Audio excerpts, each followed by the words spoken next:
Hi, my name is Cameron Russell, and for the last little while, I've been a model, actually for 10 years. And I feel like there's an uncomfortable tension in the room right now, because I should not have worn this dress. So luckily, I brought an outfit change. This is the first outfit change on the TED stage, so you guys are pretty lucky to witness it, I think. If some of the women were really horrified when I came out, you don't have to tell me now, but I'll find out later on Twitter.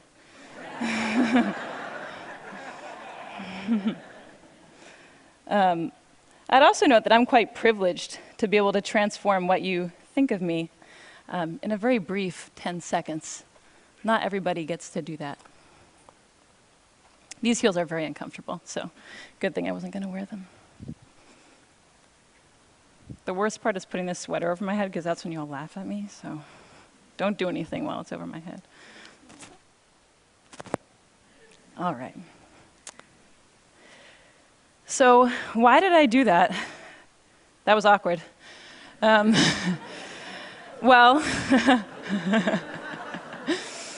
hopefully not as awkward as that picture. Image is powerful, but also image is superficial. I just totally transformed what you thought of me in 6 seconds. And in this picture, I had actually never had a boyfriend in real life. I was totally uncomfortable, and the photographer was telling me to arch my back and put my hand in that guy's hair.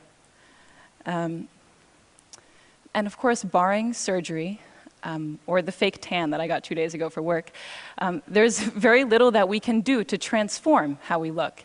And how we look, though it is superficial and immutable, has a huge impact on our lives.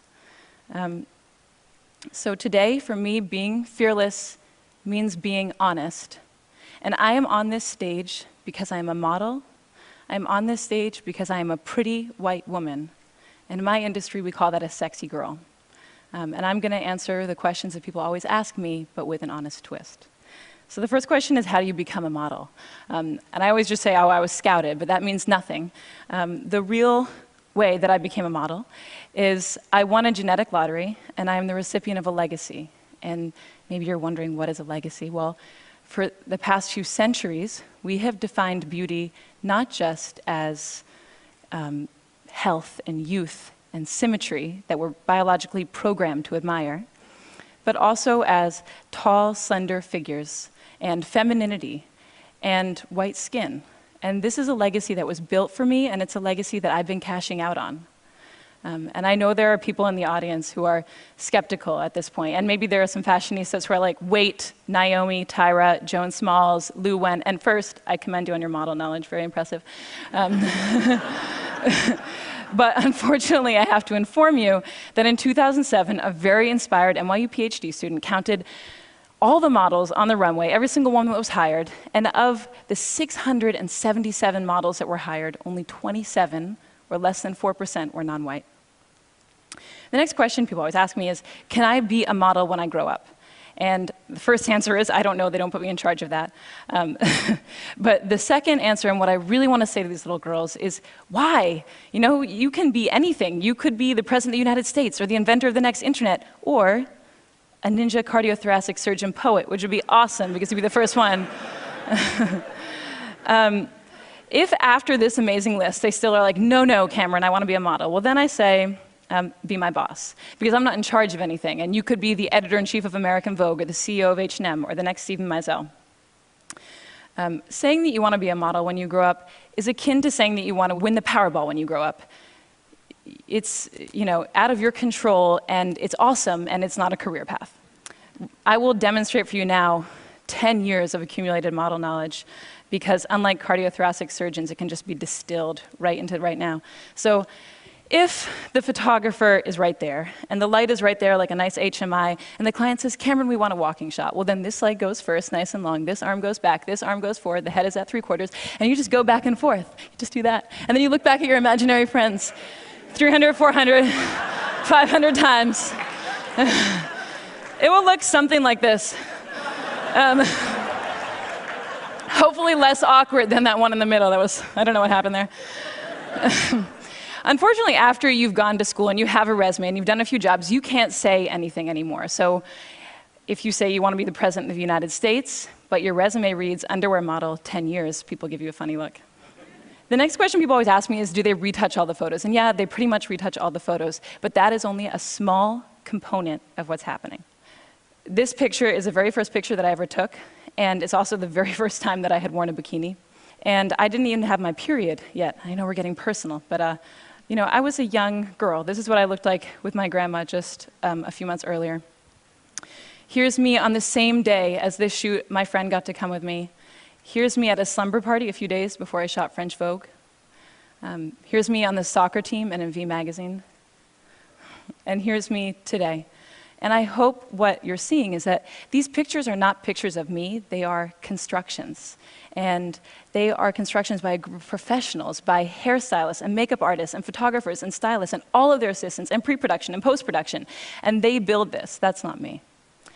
Okay, so the next question people always ask me is, do you get free stuff? I do have too many 8-inch heels, which I never get to wear, except for earlier. But the free stuff that I get is the free stuff that I get in real life, and that's what we don't like to talk about. I grew up in Cambridge, and one time I went into a store and I forgot my money and they gave me the dress for free. When I was a teenager, I was driving with my friend who was an awful driver, and she ran a red, and of course, we got pulled over. And all it took was a sorry officer, and we were on our way. And I got these free things because of how I look, not who I am. And there are people paying a cost for how they look and not who they are. I live in New York, and last year, of the 140,000 teenagers that were stop and frisked, 86% of them were Black and Latino, and most of them were young men.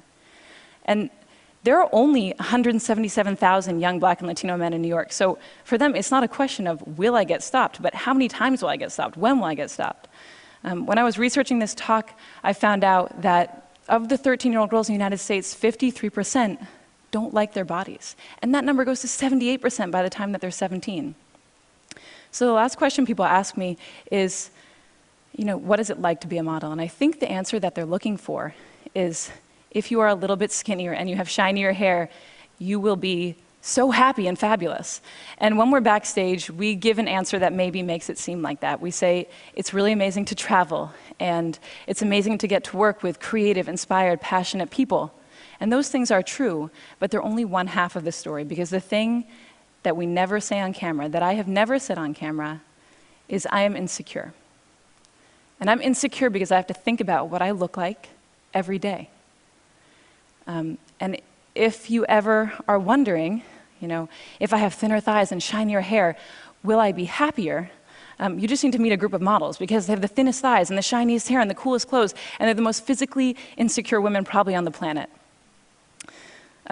So when I was writing this talk, I found it very difficult to strike an honest balance, because on the one hand, I felt very uncomfortable to come out here and say, look, I've received all these benefits from a deck stacked in my favor. And it also felt really uncomfortable to follow that up with, and it doesn't always make me happy. But mostly, it was difficult to unpack a legacy of gender and racial oppression when I'm one of the biggest beneficiaries. But I'm also happy and honored to be up here, and I think that it's great I got to come, you know, before 10 or 20 or 30 years had passed and I'd had more agency in my career. Because maybe then I wouldn't tell the story of how I got my first job, or maybe I wouldn't tell the story of how I paid for college, which seems so important right now. If there's a takeaway to this talk, I hope it's that we all feel more comfortable acknowledging the power of image in our perceived successes and our perceived failures. Okay, thank you.